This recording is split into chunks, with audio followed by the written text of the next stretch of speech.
This one is kind of scary. Outdoor YouTubers who didn't return home. So chat, let's see what it is. And I'm watching this video while I have a big IRL video to record tomorrow. It's gonna be a little bit scary for me, okay? Storm de Buell was a 22-year-old Belgian YouTuber known for sharing his adventures across Northern Europe. He never spoke in any of his videos and instead used the ambient sounds of nature to make his viewers feel like they were right there with him. What can possibly happen to a guy like this? He's not doing crazy adventures, he's just chilling. He'd actually been solo camping ever since he was just 19 years old.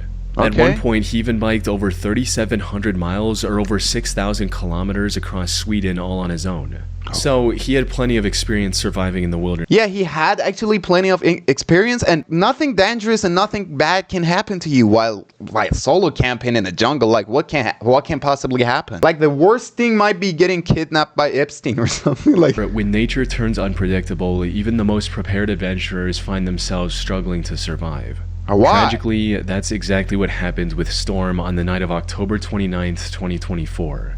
He was recording another video, this time traveling through the Jokkmokk region located in the Swedish Lapland, known for its beautiful snowy vistas and frequent aurora sightings. Now, rain will kill people nowadays? How can rain kill someone? Storm usually parked his car in a nearby town and then ventured into the wilderness on foot with his camping gear. These trips often lasted multiple days, sometimes even a whole week before he made it back. October 29th was the last day of one of these trips. He was making his way back and was only a day's walk away from his car, but it was quickly getting dark and continuing to walk would have been extremely dangerous. Why? So Storm made the decision to set up his tent. What the fuck is dangerous, bro? What is he talking about? Like, it's jungle. Nothing bad really going on in it. So Storm made the decision to set up his tent and sleep for the night. A cold breeze was already sweeping through the region, prompting Storm to mount snow around his tent as a makeshift barrier before going to sleep. Unfortunately, nothing could have prepared him for the extreme weather he was about to encounter. Bro, wait, hold on. An experienced outdoor YouTuber, a solo camper for years, got wiped out by the weather? Doesn't make sense, bro. Like, come on. A few hours after setting his tent, the Jokkmokk region got hit by an intense blizzard with winds reaching up to 75 miles per hour or around 120 kilometers per hour. Snow quickly started piling up all around his tent as well. Nah, that's pretty wild. I ain't gonna lie, bro. The temperature not only fell below freezing to 21 Fahrenheit or -6 Celsius, the strong wind made it feel as cold as 0 Fahrenheit or -18 Celsius. Maybe he realized the gravity of his situation at this point and wanted to contact his loved ones. Because at around midnight, his friend received a video of him showing his tent getting torn apart by the terrifyingly strong wind. Wow, like 120 kilometers. Ain't that hard though? Like, I mean, it's in the middle of the winter right now. And tomorrow I have a video like this to record. So, and I don't know shit about like wind or like, I don't know, tent. I don't even know how to set up a tent. Like, it's gonna be pretty wild, bro. Stating, "Tonight it's going to get worse. Jesus Christ." He also called his grandmother right after and reassured her of his safety, stating, "It's snowing heavily here, but don't worry, I'll survive, you know." Then, at 2:36 a.m., the Swedish authorities received an SOS call from Storm. He reported multiple injuries, including a broken nose, and How the fuck? Multiple injuries by the snow? How can weather hurt you? Like, I don't even understand, bro. Like, probably a bear or something. Immediate help. How can snow injury? The strong wind made it impossible to reach him with a helicopter, and the snow obstructed any rescue efforts on the ground.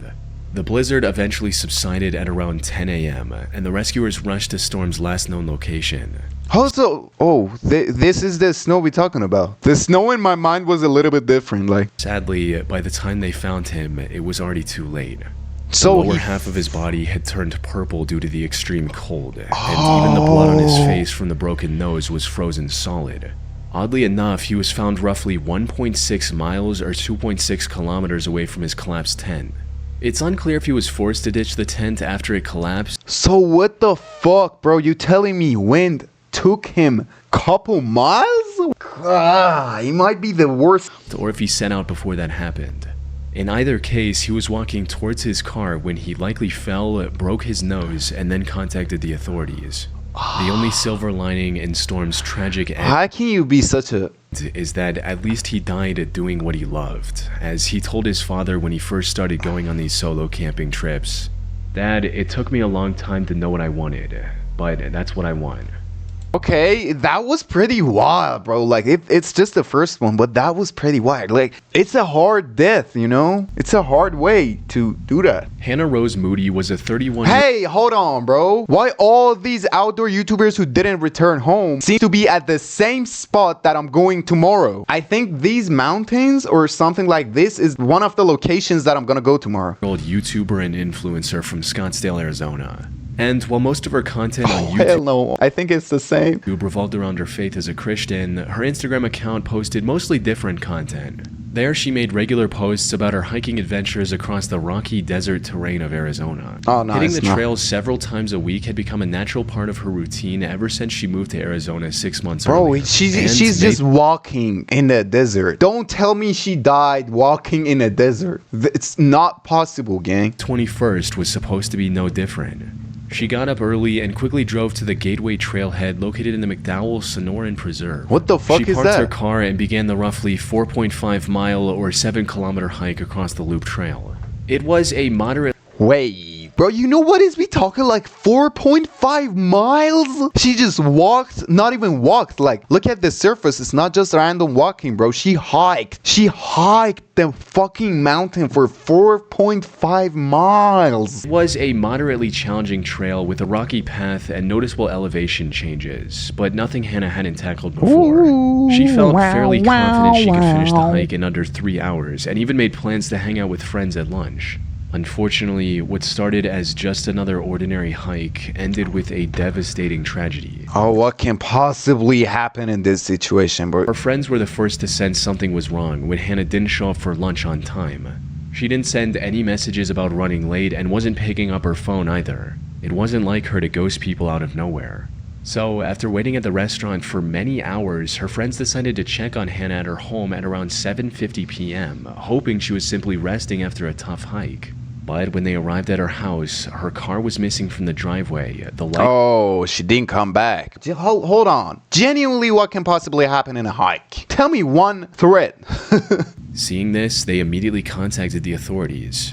They found her car still parked at the trailhead. The search was eventually called off at 11:30 p.m. due to the darkness, and resumed the next morning with even more people partaking in the search. This went on till about 12:05 p.m. when a helicopter pilot made the heartbreaking discovery Hannah's friends and family were dreading all night.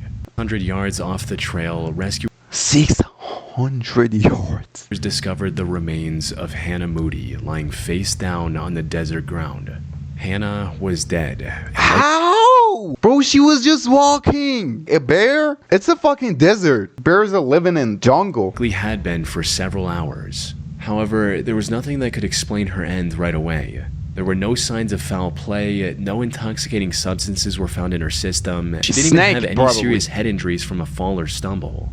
With that, the only explanation investigators were able to come up with was that Hannah lost her life due to extreme heat. You see, the last person froze to death. She got boiled? What the fuck is we talking? It's extreme heat? She could have just came back. The temperature in the Gateway Trail region soared to over 102 Fahrenheit, or about 39 Celsius the day prior when Hannah was hiking. Why people are choosing extreme weather to go do hiking or fucking solo camping and shit? Like, why can't you go in a normal weather? Like, in a desert? Probably in summer? Like, what the fuck? She likely suffered from a heat stroke and wandered off the designated path in confusion before collapsing and eventually passing away. Damn. Leaving her youth. Extreme heat is crazy, bro. She boiled to death.